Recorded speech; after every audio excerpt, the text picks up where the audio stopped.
Skinned, grilled, and torn apart by tiny hands. For being such good people, saints sure got killed in a lot of terrible ways. Christian tradition says that all of Jesus' apostles were martyred, except for John, who died of old age. For the most part, these were pretty standard executions of the day: crucifixion, beheading, and more instances of crucifixion. But there's one apostle who had a particularly gruesome death that has led to some surprisingly Clive Barker-esque religious art. Tradition says that the apostles cast lots to determine who would go where in the world to spread the message of Jesus. The apostle Bartholomew is said to have been sent to India, though in the most popular account he ultimately ended up in Armenia. That's where he was arrested and sentenced to death for converting the king. As part of his execution, Bartholomew was flayed alive. As a result, in many artistic depictions, including very notably in the Sistine Chapel, a sometimes skin-having, sometimes skinless apostle is shown holding his own empty dermis, or even wearing it like a cape. St. Lucy is a very popular saint, especially in Scandinavia. Her feast day on December 13th marks the beginning of the Christmas season and is celebrated by young girls who dress up as the saint in white dresses and crowns of candles. This adorable tradition somewhat belies the bloody end of the Virgin Saint. According to the saint's legend, Lucy came from a rich family in Sicily, who naturally wanted her to marry into another rich family. However, young Lucy had dedicated herself to Christ and decided to remain a virgin forever. When the man who was arranged to be her husband found out, he reported her to the Roman officials, who sentenced her to a life of forced sex work. When they came to drag her to the brothel, however, they found her held in place by a supernatural force. Then they tried to burn her alive, but she was untouched by the flames. Finally, she was killed by being stabbed through the throat. However, a later but incredibly popular addition to the legend says that her eyes were gouged out as part of her torture. As a result, Lucy is venerated as the patron of the blind and is often depicted in art as holding her own eyes on a plate. Like Lucy, Agatha had sworn herself to perpetual virginity, and so she rejected the advances of a Roman prefect who had been sent to Sicily by the emperor. Her rejection of this powerful man and her obedience to an illegal faith led to her being horribly tortured, the most famous detail being that her breasts were cut off with giant pincers. During her extended imprisonment and torture, Agatha is said to have been visited by an apparition of St. Peter, who healed her wounds. The frustrated Roman prefect then condemned her to be burned at the stake, but a sudden supernatural earthquake extinguished the flames. Agatha subsequently died while being tortured, even further in prison, subjected to punishments that included being rolled over hot coals and shards of rocks. The powerful and memorable image of Agatha's breast being cut off has led to her veneration as the patron of anything to do with breasts, including breast cancer patients and wet nurses. The 4th century bishop St. Blaise is perhaps most associated with a miracle he performed. While Blaise was imprisoned during the Roman persecutions of Christians, he miraculously saved a young boy who was choking to death on a fishbone. As a result, he is the patron of those suffering from throat disease. That's not to say, however, that Blaise's death doesn't come into play in his iconography. After hiding out from the Roman officials in the wilderness, Blaise was discovered, imprisoned, and tortured. The most shudder-inducing torture of all was that his skin was raked off with red-hot wool-combers' irons. As a result, Blaise is also venerated as the patron of wool-combers. After having all his skin scraped off with hot combs, it was probably a mercy when the officials finally just cut off his head. What's it to be? An eternity in the deepest pit? No, we're going to do something even worse. For those who are familiar with the lives of saints, St. Lawrence is renowned for uttering what are possibly the snarkiest last words in the world of martyrs. Lawrence was a young deacon and disciple of Pope Sixtus II, who lived in the middle of the 3rd century. During the persecution of Christians by Emperor Valerian, the Pope and his followers were arrested and beheaded. After the death of the Pope, the Roman prefects demanded that Lawrence hand over the treasures of the church to them. Instead, Lawrence gave away all the riches he could gather to the poor and sick. When the Romans demanded he hand over the church's assets, Lawrence presented them with the sick and needy, saying, "Here are the treasures of the church." Perhaps needless to say, he was arrested and tortured. After being whipped and burned with scalding plates, Lawrence was most famously sentenced to be roasted alive on a giant gridiron. Rather than succumb to the torments, Lawrence quipped to his torturers, "Turn me over, I'm done on this side." Just before his death, he turned to his captors and said, "I'm finished now, you can eat me." For his death, Lawrence is venerated as the patron of chefs, firefighters, and tanners, and thanks to his one-liners, comedians. In certain internet circles, it's become something of a meme to note the surprising sexiness of artistic depictions of the martyrdom of Saint Sebastian.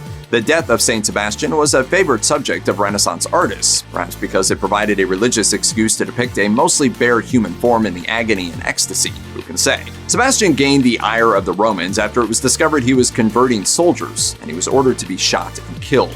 A medieval account of his life says he was as full of arrows as a hedgehog is full of quills, but he did not actually die due to being shot full of holes. Sebastian miraculously survived and was healed by a Christian widow. When the revived Sebastian presented himself to the incredulous emperor, he was beaten to death with clubs and his body thrown in the sewer. If the sweet, sweet God loves you so, then I'll make you worthy of his love.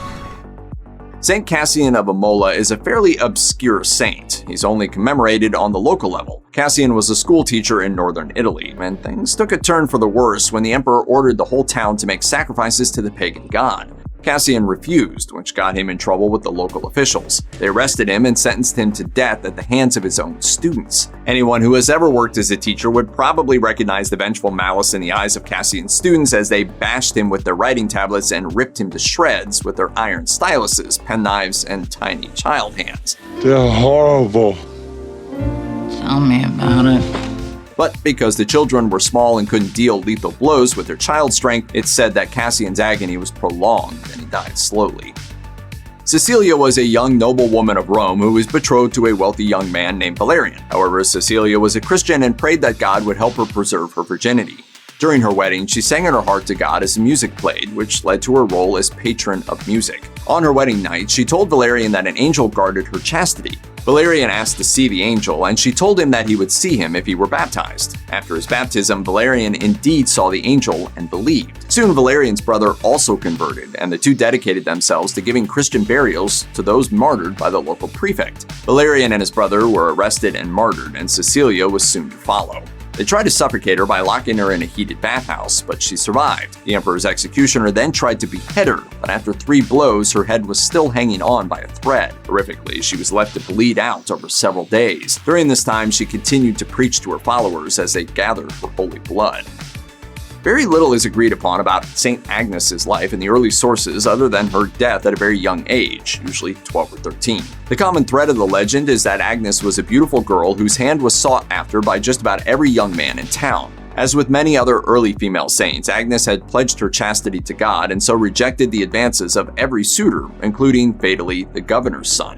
When she refused to let her spirit be broken by being bound in chains, the governor condemned her to life in a brothel. However, young Agnes was protected by an angel of God. Her hair grew to cover her naked body, and young men casting longing looks at her were struck blind. With this plan foiled, Agnes was sentenced to be burned at the stake, but the flames parted around her.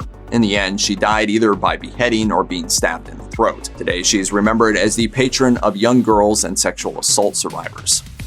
The legend of St. Barbara is pretty questionable. The story starts with a familiar tune. Barbara was the beautiful daughter of a pagan nobleman, but secretly pledged herself to Christ in virginity. At first, her father ordered her imprisoned in a tower until she could be married, but he then went out of town while said tower was being built. When he returned, he was enraged to find that Barbara had 3 windows installed in the tower as a symbol of the Trinity. Having discovered that his daughter had become a Christian, he attempted to take her to the prefect to be executed, although she managed a number of miraculous escapes before he finally caught her. She was imprisoned, starved, and finally taken to the prefect. While in custody, she was tortured before she was condemned to be beheaded by her own father. He carried out this horrendous act, but was soon punished. On his journey home, he was struck by lightning that blasted him to bits, thus ensuring Barbara's legacy as the patron of explosions and guns.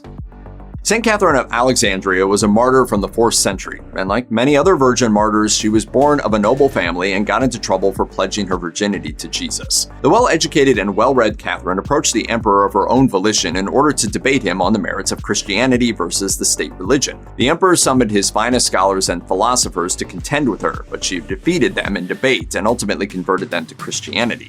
After having these newly converted scholars put to death, the emperor had Catherine arrested, whipped, and imprisoned. Catherine subsequently converted her jailers, for which she was condemned to die on a spiked wheel, which is known as a Catherine wheel. However, this instrument of torture shattered into pieces when she touched it. With his torture wheel plan foiled, the enraged emperor ordered Catherine to be beheaded, after which angels carried her body to Mount Sinai. Catherine of Alexandria is venerated as the patron of unmarried women, scholars, students, and anyone who works with the wheel, like potters and spinners. Saint Mercurius was a soldier in the Roman imperial army in the mid-3rd century. When barbarian forces invaded the empire, a large army was dispatched to repel them. We will be victorious!